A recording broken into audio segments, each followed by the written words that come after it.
Hello welcome back to my channel. അപ്പോൾ നമ്മുടെ പുതിയൊരു വീഡിയോയിലേക്ക് എല്ലാവർക്കും സ്വാഗതം. ക്രിസ്മസിന് ക്യാരറ്റ് കേക്ക് ഉണ്ടാക്കാമെന്ന് വിചാരിച്ചതാണ്. അങ്ങനെ ക്രിസ്മസിന് അതൊന്നും നടന്നില്ല, എല്ലാം പാളിപ്പോയി. എന്നാൽ പിന്നെ നമുക്ക് ന്യൂ ഇയറിന് ഉണ്ടാക്കിയാലോ? അപ്പോൾ ന്യൂ ഇയറിൻ്റെ തലേന്ന് എടുത്ത വീഡിയോ ആണ്. അപ്പോൾ നമ്മൾ ന്യൂ ഇയറിന് ഉണ്ടാക്കിയ ക്യാരറ്റ് കേക്കാണ് ഇന്നത്തെ നമ്മുടെ റെസിപ്പി എന്ന് പറയുന്നത്. അപ്പം ഞാൻ എങ്ങനെയാണ് ആ ക്യാരറ്റ് കേക്ക് ഉണ്ടാക്കുന്നതെന്ന് നിങ്ങൾക്ക് കൂടി കാണിച്ചു തരാമെന്ന് കരുതി. ഞാനിത് യൂട്യൂബ് ചാനൽ നോക്കി തന്നെ പഠിച്ചതാണ്. അതിനകത്ത് നോക്കി തന്നെയാണ് പഠിച്ചിട്ട് പിന്നെ എൻ്റേതായ രീതിയിൽ ഞാൻ ഉണ്ടാക്കുന്നതേ ഉള്ളൂ. അപ്പം നമ്മുടെ വീഡിയോയിലേക്ക് പോയാലോ? ആദ്യം തന്നെ ഞാൻ 3 ക്യാരറ്റ് ഇവിടെ എടുത്തിട്ടുണ്ട്. അത് നമുക്ക് നന്നായിട്ടൊന്ന് ഗ്രേറ്റ് ചെയ്തെടുക്കണം. കേക്ക് മേടിക്കാനായിട്ട് പോയി കഴിഞ്ഞാൽ ഞാൻ ഫസ്റ്റ് നോക്കുന്നത് ക്യാരറ്റ് കേക്കാണ്. വില അതിഭയങ്കരവും ക്വാണ്ടിറ്റി കുറവുമായിരിക്കും സാധാരണ ക്യാരറ്റ് കേക്കിൽ. അപ്പം നമ്മളിത് വീട്ടിലുണ്ടാക്കി നമുക്ക് ഒരുപാട് ഇഷ്ടം പോലെ കഴിക്കാമല്ലോ. അപ്പം ഞാൻ മിക്കവാറും ക്യാരറ്റ് കേക്ക് ഇങ്ങനെ ഉണ്ടാക്കാറുണ്ട്.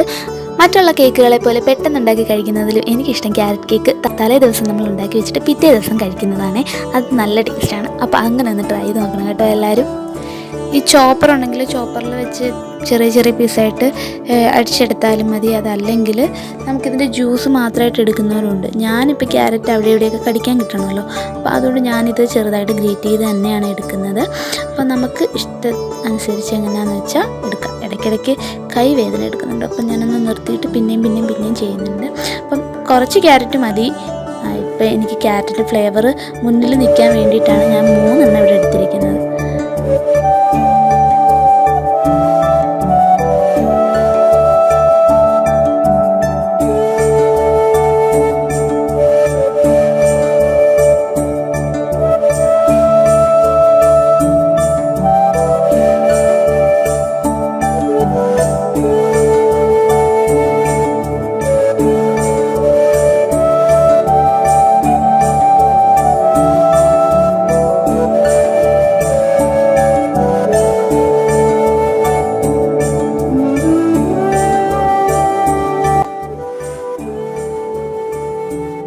അപ്പോൾ ദേ ക്യാരറ്റൊക്കെ ഗ്രേറ്റ് ചെയ്ത് സെറ്റാക്കിയിട്ടുണ്ട്.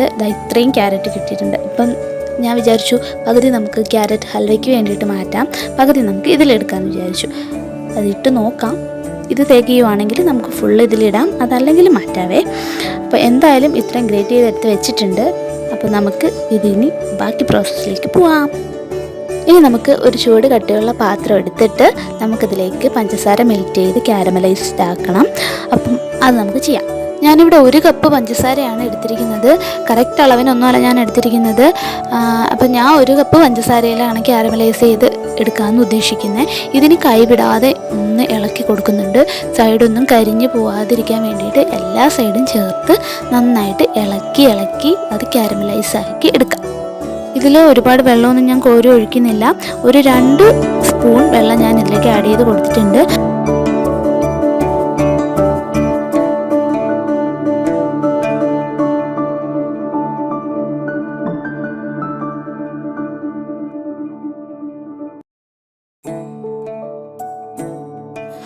പതിയെ ഇതിൻ്റെ ടെക്സ്ചർ മാറി വരുന്നത് നമുക്ക് കാണാൻ കഴിയും.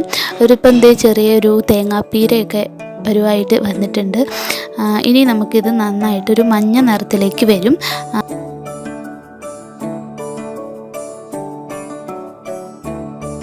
നമ്മുടെ പഞ്ചസാര ക്യാരമലൈസ്ഡ് ആയിട്ട് തുടങ്ങിയിട്ടുണ്ട്. ചെറുതായിട്ട് ഉരുക്കിയൊക്കെ വരുന്നുണ്ട്. ഈ പരുവായിട്ടുണ്ട്. ഇടയ്ക്കിടയ്ക്ക് ഇത് കട്ട കാണും. ഈ കട്ടയെല്ലാം ഇനി നന്നായിട്ടൊന്ന് ഉടഞ്ഞ് വരണം.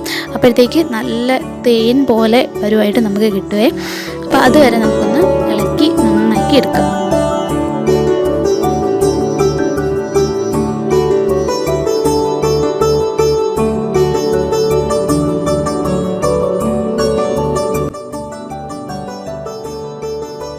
അപ്പോൾ ദേ ക്യാരമലൈസ് ഇവിടെ സെറ്റായി. ഇനി നമുക്കിതൊന്ന് തിളച്ച് വരണം. തിളച്ച് വരുമ്പോഴത്തേക്കും നമുക്കിതിലേക്ക് ഗ്രേറ്റ് ചെയ്ത് വെച്ചിരിക്കുന്ന ക്യാരറ്റ് കൂടി ആഡ് ചെയ്ത് കൊടുക്കാം.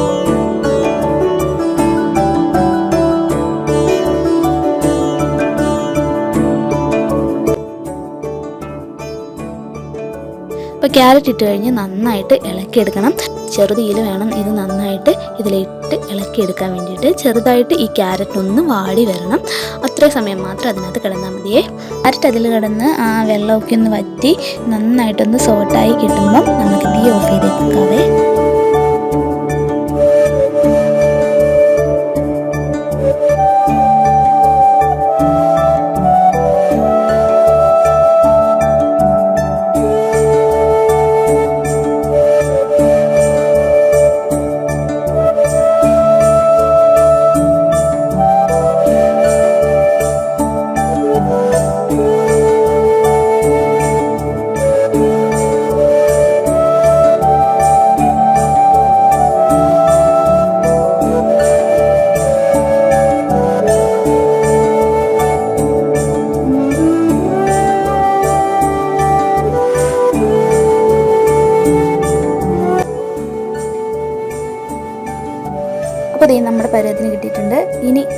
തീ ഓഫ് ചെയ്ത് കൊടുക്കാം.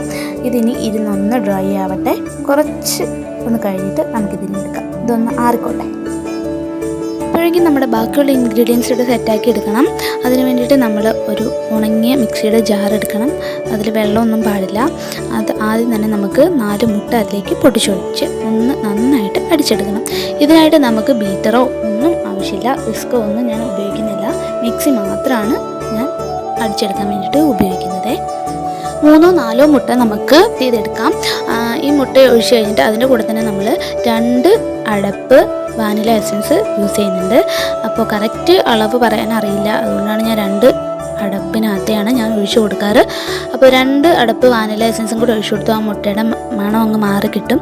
അതിന് വേണ്ടിയിട്ടാണ് ഇതിൻ്റെ കൂടെ തന്നെ വാനില എസൻസ് ഒഴിച്ച് നമ്മൾ അടിച്ചെടുക്കുന്നത്.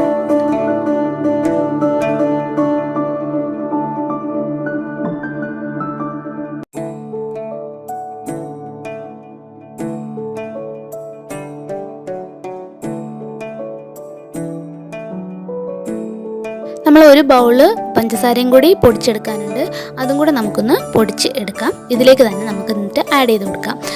പൊടിച്ച് വെച്ചിരിക്കുന്ന പഞ്ചസാര നമ്മൾ ചേർത്തു. ഇനി അതിനുശേഷം നമുക്ക് 1 കപ്പ് സൺഫ്ലവർ ഓയിലും കൂടി നമുക്ക് ചേർത്ത് കൊടുക്കാം. ഇതെല്ലാം കൂടി നമുക്ക് ഹൈ സ്പീഡിലിട്ട് ഒന്ന് കറക്കിയെടുക്കാം. അപ്പോൾ അതവിടെ ഇരിക്കട്ടെ. ഇനി നമുക്ക് ഡ്രൈ ഇൻഗ്രീഡിയൻസും കൂടി നമുക്കൊന്ന് അരിച്ചെടുക്കണം. 2 കപ്പ് മൈദ ഞാനിവിടെ അരിച്ചെടുത്ത് വെച്ചിട്ടുണ്ട്.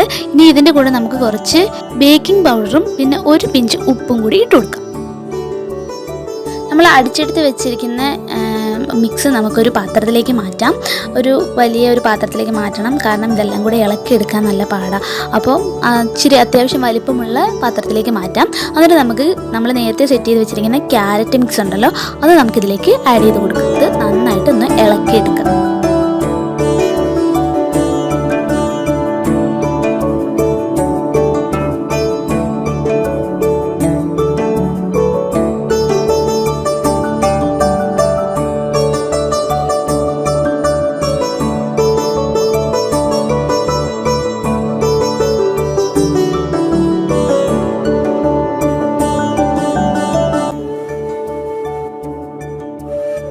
അപ്പോൾ ക്യാരറ്റ് എല്ലാം നമ്മൾ മിക്സ് ചെയ്തെടുത്തിട്ടുണ്ട്. ഇനി നമുക്ക് നമ്മുടെ മൈദ എല്ലാം കൂടെ നമുക്കൊന്ന് മിക്സ് ചെയ്തെടുക്കണം.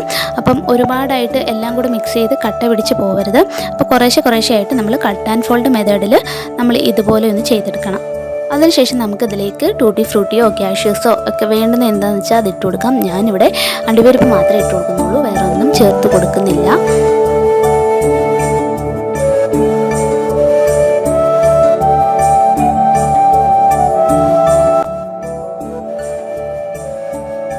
അപ്പോൾ ഇത് നമ്മുടെ മിക്സ് ഇവിടെ റെഡി ആയിട്ടുണ്ട്. ഇനി നമുക്ക് ഒരു പാത്രം എടുത്തിട്ട് ഗ്രീസ് ചെയ്തിട്ട് അതിലേക്ക് നമുക്ക് ഈ മിക്സ് ഒഴിച്ചു കൊടുക്കാം.